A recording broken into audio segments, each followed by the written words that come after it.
Dalam Bapa dan Putra dan Roh Kudus. Amin. Allah Bapa di surga, semakin lama kami semakin mengerti bahwa yang kau butuhkan adalah belas kasihan. Yang kau butuhkan adalah cinta kasih.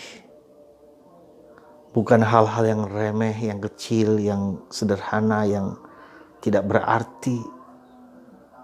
Tetapi sesuatu yang lebih dalam, yang memiliki makna ilahi. Bantu kami ya Bapa untuk memasuki misteri yang sungguh kami butuhkan dalam hidup kami, yaitu kemurnian hati. Karena dari sanalah mengalir sesuatu yang indah, yang baik. Terpujilah namamu kini dan sepanjang segala masa. Amin. Saudaraku terkasih dalam Kristus, jujur saya bersyukur bahwa saya menjadi orang Katolik. Karena di dalam Katolik ada banyak kebebasan, kemerdekaan. Orang tidak terpaku pada aturan-aturan najis kah soal makanan. Tidak makan ini, harus makan itu.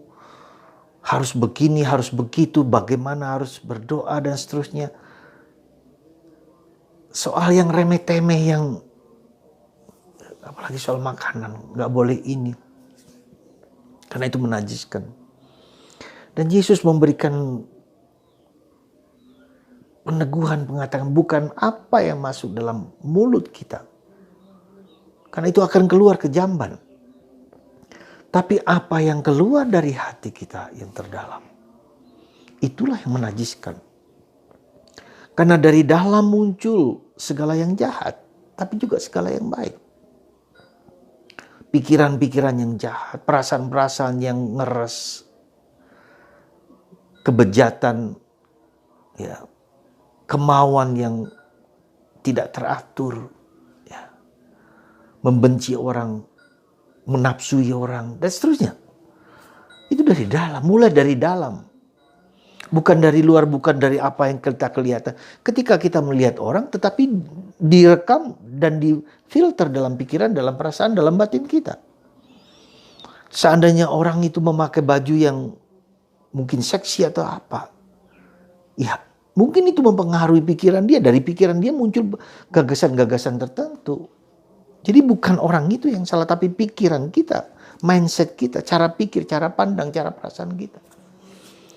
Jadi kita jangan menyalahkan orang lain, salahmu sendiri karena kamu memakai baju yang mempesona orang lain.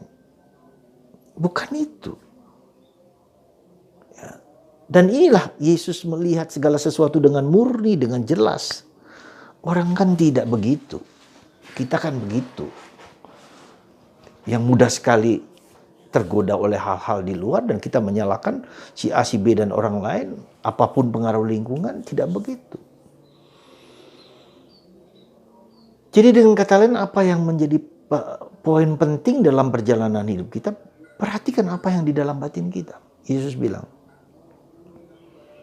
pikiran kita, perasaan kita. Berkali-kali saya juga semacam ditegur oleh diri saya sendiri. Kenapa? Ada muncul rasa marah, rasa kecewa, rasa dendam.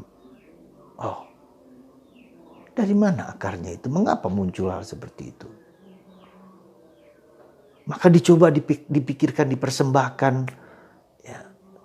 Tidakkah saya harus ketika ada pikiran yang negatif, saya harus berusaha untuk menjadi positif? Mengampuni, memaafkan.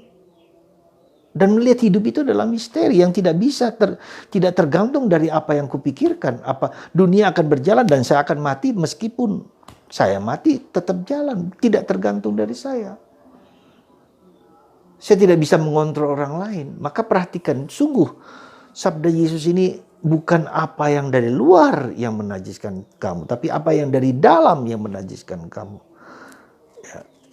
Kalau kita punya pikiran jahat terhadap seseorang, itu udah berdosa. Maka dalam gereja Katolik ada doa tobat, itu dosa dengan pikiran, dengan perasaan, dengan tindakan, dengan kelalaian. Dosa pikiran, dosa batin kita masing-masing. Ya. Dan itulah yang terjadi pada diri orang Farisi dan ahli Taurat. Jadi karakter Taurat, ahli Taurat dan Farisi itu ada dalam diri kita. Kemunafikan itu juga ada dalam diriku. Kita akan jatuh kepada perangkap itu kalau kita mudah mengadili, menghakimi orang lain dari perspektif, dari cara pikir, cara pandangku sendiri. Saudara, itulah bersyukur kita menjadi mengikuti Yesus. Tidak jatuh kepada hal-hal yang remeh, soal najis dalam diri orang Yahudi, dalam diri saudara kita sebelah. Ya, hidup itu menjadi terkungkung, terpaku. Ya, ada begitu banyak peraturan dalam tradisi Yahudi yang harus ditaati. Ketika Sabat kita tidak boleh berjalan selama berapa langkah, coba bayangkan. Hidup itu jadi bukan apa yang di dalam batin kita. Sekali lagi saudara, mari kita berproses untuk mengetahui, untuk memahami, untuk mengubah. Seperti kata Yesus, berbahagialah orang yang murni hatinya, berbahagialah orang yang murni batinnya, karena mereka akan melihat Allah. Dan kita melihat Allah bukan hanya nanti setelah kita mati, tapi sekarang di dunia ini kita bisa melihat Allah karena batin kita murni. Dan untuk itu kita belajar dari Bunda Maria dan Santo Yosef. Ya, Bunda Maria berhati murni karena itu Tuhan datang kepadanya. Tuhan mendampingi dia, Tuhan menguatkan dia, Tuhan menunjukkan kepadanya jalan yang terbaik dalam mengikuti Yesus. Semoga Anda dan saya dan kita semua, saudara, belajar masuk ke dalam batin kita. Perhatikan hidup, pikiran, perasaan, emosi kita.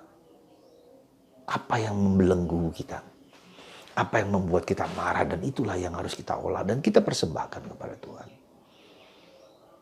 Semoga Anda dan saya memiliki hati yang murni seperti dikatakan Yesus. Berbahagialah orang yang murni hatinya, karena akan mereka melihat Allah. Anda mau melihat Tuhan?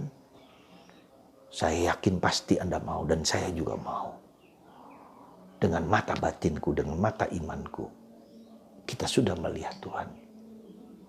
Kita merasakan kebaikan cinta kasih-Nya yang luar biasa. Semoga Tuhan memberkati Anda dan Anda diberi rahmat untuk memahami pikiran dan hati Tuhan. Berkat Tuhan atas Anda semua dalam nama Bapa dan Putra dan Roh Kudus. Amin.